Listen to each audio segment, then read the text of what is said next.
Imagine you've been handed this massive budget to make a sweeping historical war epic.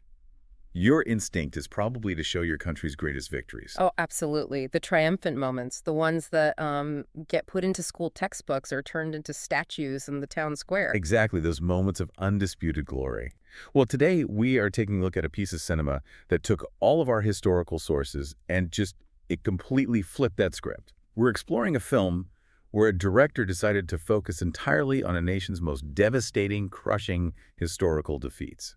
Yeah, it is a radically different approach to storytelling. Most nations, they build their cinematic and cultural myths around winning. They forge their identities in the fire of victory. Uh, But today we are exploring a narrative that builds its entire philosophical foundation on losing and what that losing does to the collective psyche of a country over centuries.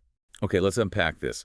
The film we are looking at in this deep dive is the 1990s cinematic masterpiece called No, or The Vainglory of Command.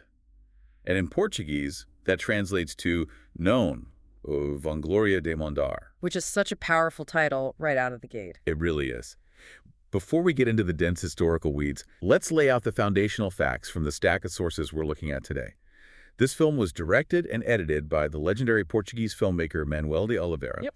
It was produced by Paulo Branco, features some truly stunning atmospheric cinematography by Elsa Roque, and clocks in at a substantial 110 minutes. It actually premiered out of competition at the 1990 Cannes Film Festival. But looking past that pedigree behind the camera, the real hook is the intense, almost haunting way it structures its story. Yeah, the structure is wild. What we're really doing in this deep dive is exploring how Oliveira synthesizes an entire nation's history. He's taking these cyclical historical failures and using them to explain a very modern military crisis. He's essentially asking this profound question of how the weight of centuries of defeat crashes down onto the shoulders of just a single generation of soldiers. Exactly. It demands that you look at history not as a straight line of human progress, but as a continuous repeating loop of human ambition and, well, inevitable failure.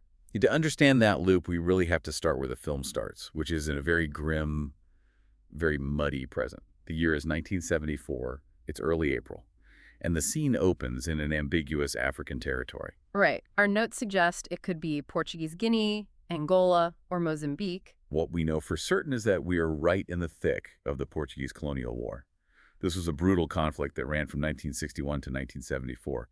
We are riding in a transport truck, navigating through a dense, unforgiving jungle, and we're introduced to a group of Portuguese soldiers. And that transport truck is practically suffocating. You can feel the physical and emotional exhaustion radiating off these men. They're entirely drained. That exhaustion makes total sense when you look at who is leading them and the conversations they're having. You meet the leader of this patrol, Lieutenant Cabrita.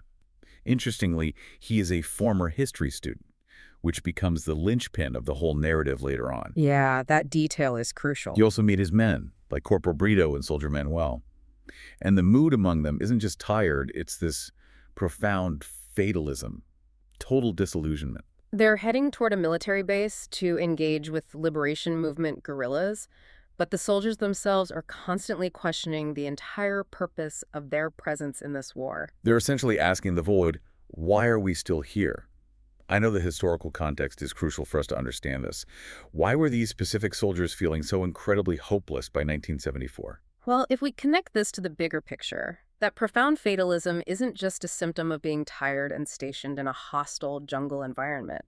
It's a direct result of incredible geopolitical isolation. The film paints a very accurate, stark picture of Portugal standing in the world at that specific historical moment. These soldiers know that they aren't just fighting local liberation guerrillas in Africa. Their nation, back home, is facing opposition and heavy criticism from virtually the entire globe. It wasn't just a localized thing. Not at all. You have the United States, the USSR, China, the rest of Europe, and newly independent African states. All of these global powers are actively undermining and criticizing the Portuguese colonial efforts. So they're completely surrounded, politically speaking. Yes, the Cold War is raging, but both sides agree that Portugal should not be clinging to an empire. Portugal is standing entirely alone on the world stage. That creates this unbelievable pressure cooker of an environment. You have these soldiers isolated geographically in the jungle, isolated politically from the world, and feeling totally abandoned by history itself. And this is where Lieutenant Cabrita, tapping into that background as a history student you mentioned, starts to philosophize. Right. He starts trying to help his men make sense of their doomed reality. And to do this, the film employs its most unique narrative device.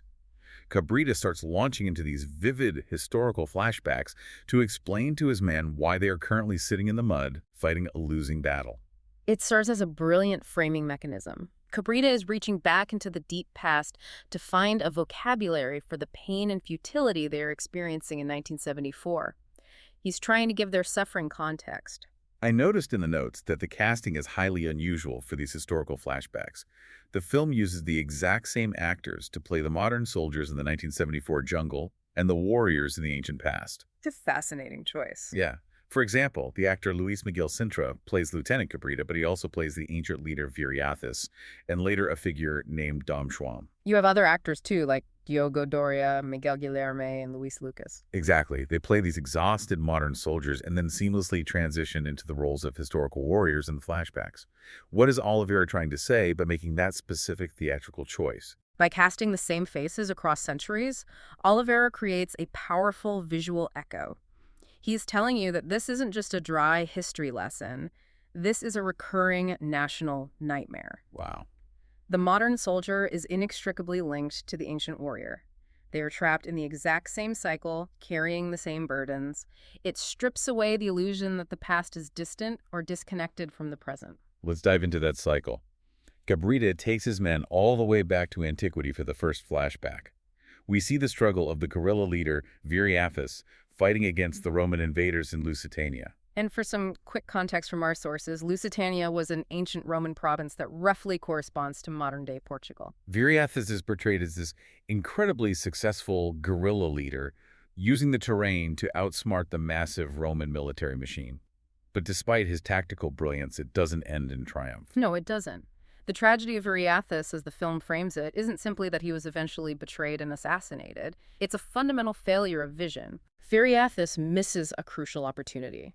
He fails to capitalize on the positive aspects of Roman civilization. Rome brought administration, infrastructure, and a broader worldview. But he rejects all of that. Exactly. Because Viriathus rejects or fails to integrate those advancements, focusing entirely on resistance, he misses the chance to establish a lasting, unified kingdom for his people. The lesson here isn't just about ancient Rome, is it? It's a universal insight about adaptation. It's about how the inability to synthesize opposing ideas or the refusal to learn from your competitors leads directly to your own downfall. That is a perfect parallel. You see that same rigid mindset destroying modern organizations or political movements today. They fight so hard against an opposing force that they refuse to absorb any of its useful innovations. It's the first example in the film of a victory slipping through their fingers due to a lack of broader perspective. It sets the thematic stage. And Cabrita doesn't stop there. He keeps pulling his men through the centuries. Flashbacks 2 and 3 deal with a concept called the Iberian Union. This was the recurring, desperate dream of uniting Portugal and Spain into a single, unstoppable continental powerhouse. A dream that never quite worked out the way they wanted. Right. The second flashback takes us to the year 1476, during the Castilian War of Succession.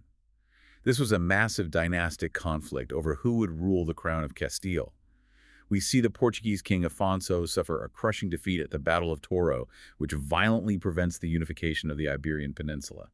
Why was this idea of union such a recurring obsession for them? Uniting with Spain was seen as a matter of ultimate survival and relevance. Portugal, geographically, is backed against the Atlantic Ocean, with Spain acting as a massive wall between it and the rest of Europe. So they felt trapped. Completely. If they could unite the crowns, they wouldn't just secure their borders, they would become the undisputed masters of the globe. But the defeat at the Battle of Toro crushes that military ambition. Ambition meets brutal reality. To show that even peaceful ambitions are cursed in this cycle, the third flashback shows a later attempt at diplomatic unification. This time, they try to unite Portugal and Spain through a royal marriage between Afonso of Portugal and Isabella of Spain. A purely diplomatic solution. But even that peaceful route is instantly thwarted. It's cut short by the sudden, entirely unpredictable death of a young Portuguese prince who was meant to inherit this unified empire. Just defeat after defeat. If it isn't the sword, it's fate stepping in to say no. It's a stark reminder that forcing synergies, whether between two 15th-century kingdoms or two modern corporate mega-mergers, often ends in unpredictable disaster. This relentless recounting of failure serves a very specific purpose for Cabrita's narrative. He isn't just trying to depress his men further, he is building a complex philosophical argument about the nature of conquest itself. Here's where it gets really interesting. The film transitions from the marching and the intense historical flashbacks to the soldiers finally setting up camp for the night in the deep jungle. They are sitting around the campfire, the darkness pressing in on them, and Cabrita shares this profound epiphany. It's a very striking scene. He argues that territorial conquests, all these endless battles for land, borders, and dominance, are entirely futile. It's an incredibly bold, almost subversive statement for a military commander to make to his troops in the middle of a literal war zone. He tells them that a nation's true legacy isn't about what it takes from the world through military force, but what it contributes to humanity through discovery and knowledge. It's a total philosophical rejection of the vain glory of command that gives the film its title. Cabrita is essentially telling his men that the very thing they are fighting and dying for right now, holding on to fading colonial territory, is fundamentally meaningless in the grand sweep of human history. The land will always be lost eventually. To illustrate this pivot from taking to contributing, the film gives us our fourth flashback, and it is a massive, jarring shift in tone. We move away from muddy battlefields and into the legacy of Portuguese maritime exploration. And Cabrita pulls this narrative directly from the epic Portuguese poem, the Lusíads. Could you give a little background on what the Lusíads represents culturally before we dive into the scene itself? The Lusíads is essentially the foundational text of Portuguese literature. It was written by Luís de Camões in the 16th century. You can think of it as Portugal's equivalent to Homer's Odyssey or Virgil's Aeneid. So it's deeply mythological. Exactly. It mythologizes the real-life voyages of Portuguese explorers, elevating them to the level of classical gods and heroes. It is the ultimate romanticized vision of the nation's history. Oliveira takes that romantic vision and runs with it. We see the famous explorer Vasco da Gama.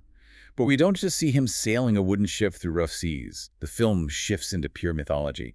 We see his journey to the mythical Isle of Love, Which is such a visual departure from the rest of the film. Vasco da Gama is aided by the classical goddess Venus, played by Teresa Meneses.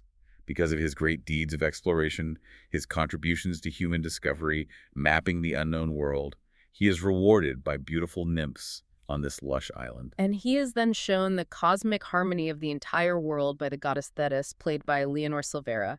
It is lush, it is beautiful, it is deeply poetic. It really is. You have to appreciate the staggering contrast that Oliveira is building here. On one side of the cinematic ledger, you have the brutal, muddy, tense, and politically isolated reality of a 1970s jungle ambush. The soldiers are dirty, terrified, and fighting a war they fundamentally do not believe in. And on the other side, On the other side, you have the utopian mythological beauty of cosmic harmony and divine reward on the Isle of Love. Oliveira is directly juxtaposing the ugly, violent reality of trying to hold on to an empire with the beautiful, romanticized myths that empires constantly tell themselves to justify their own existence. it is a psychological coping mechanism. It reminds me of how people build mental utopias or engage in intense escapism when their real-world environment becomes unbearable. Cabrita is showing them the poetry they are capable of while they sit waist-deep in the mud. But the campfire eventually burns down. Yeah, the night deepens and the conversation turns to something far darker and more dangerous. The soldiers start discussing this historical concept called the Fifth Empire. The Fifth Empire is a fascinating concept. This was a utopian vision, heavily championed by a 17th century Jesuit priest named Antonio Vieira. The idea was to create a harmonious global Catholic world empire, led of course by Portugal. And this vision was aggressively, almost fanatically, pursued by King Dom Sebastião, who's played in the film by Matheus Lorena. What's fascinating here is that the concept of the Fifth Empire represents the ultimate pinnacle of hubris. It's the absolute belief that your specific nation is destined by God or by fate to rule and harmonize the entire world. It's a dangerous mindset. Incredibly dangerous. When a leader believes they have divine right or historical inevitability on their side, they lose all sense of caution.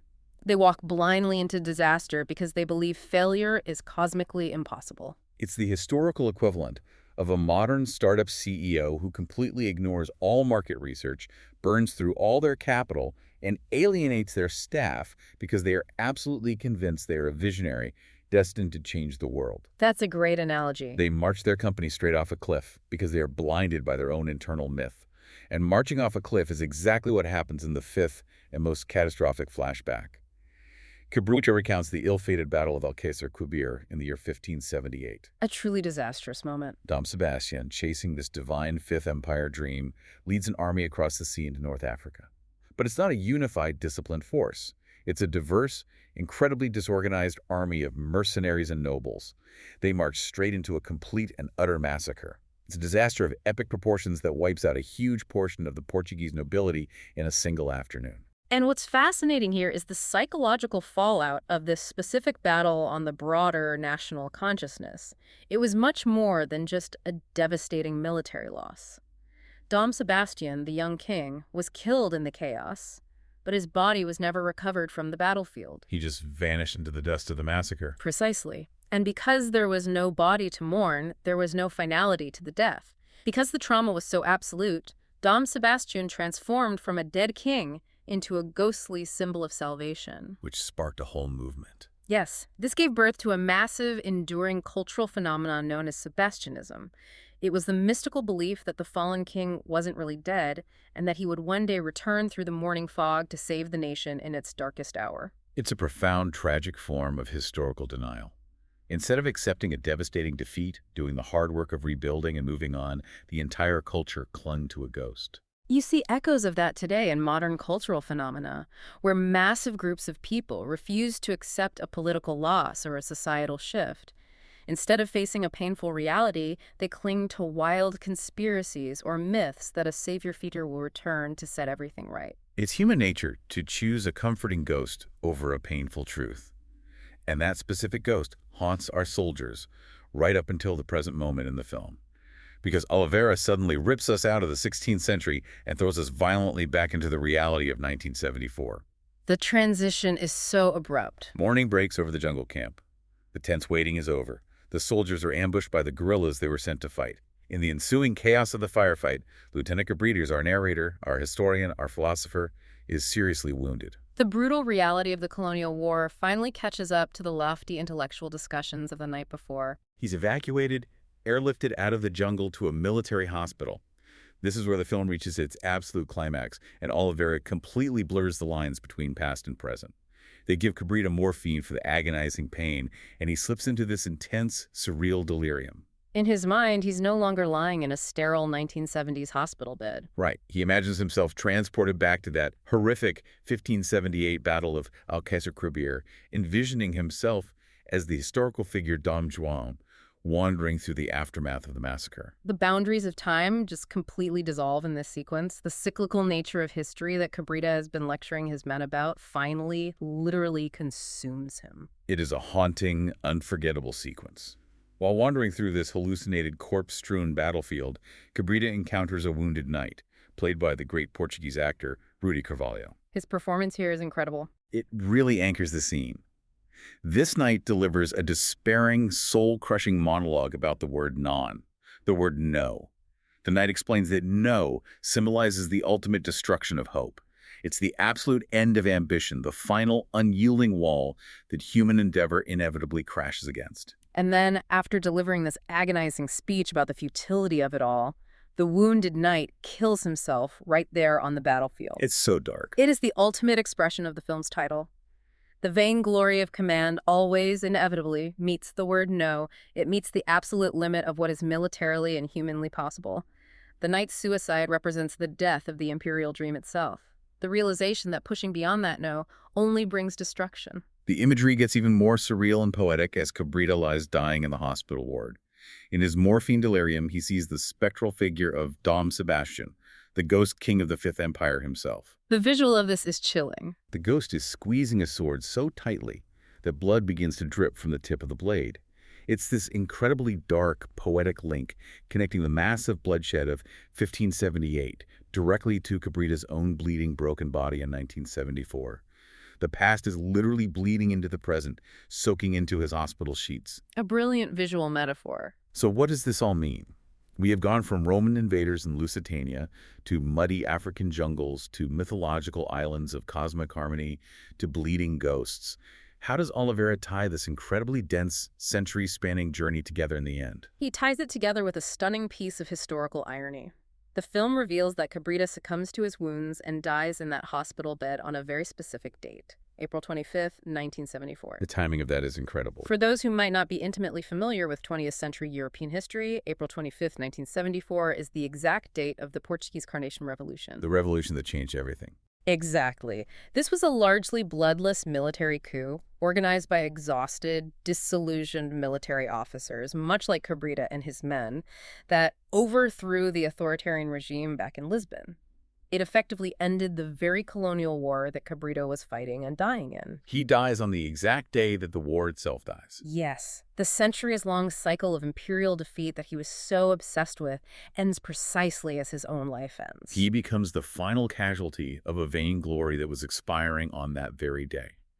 As that profound realization sets in for the audience, the film closes, the credits begin to roll, and we hear a song adapted from the Louisiades playing over it all.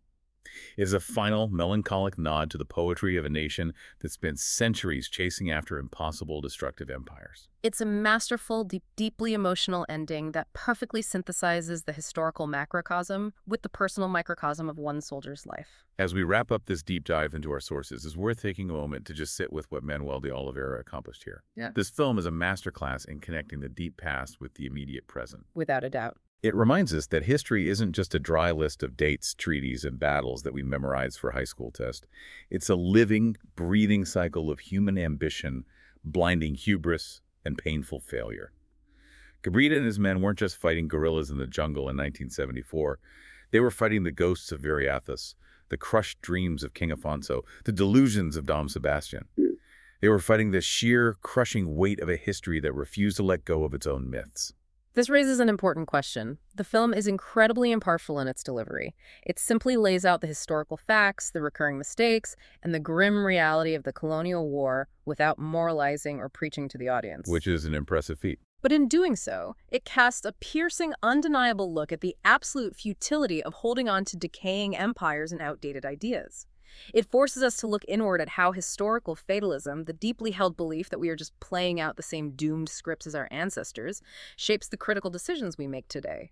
Are we actually learning from the know of history, adapting and synthesizing like Viriathus failed to do? Or are we just blindly marching forward, waiting for our own modern battle of Alcacer Quibir? That is exactly the kind of question this film wants you to wrestle with long after the credits roll. And it leaves us with a final, provocative thought for you to ponder on your own as you go about your day. We saw how the film contrasted the ugly, muddy reality of a dying war with the beautiful, romanticized myth of Vasco da Gama's Isle of Love. That contrast is key. It makes you wonder about our present day. If our modern struggles, our own corporate, political, or personal battles, are often just echoes of historical failures, our own modern vainglories, what islands of love are we currently building in our minds? What utopian myths or comforting ghosts are we telling ourselves right now to hide the ugly realities of our own actions? It's a heavy thought.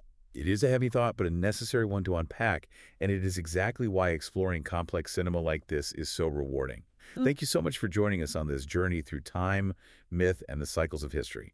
We hope you enjoyed exploring the profound depths of know or the vainglory of command as much as we did. Keep questioning the narratives around you, keep exploring, and we will catch you next time for another deep dive.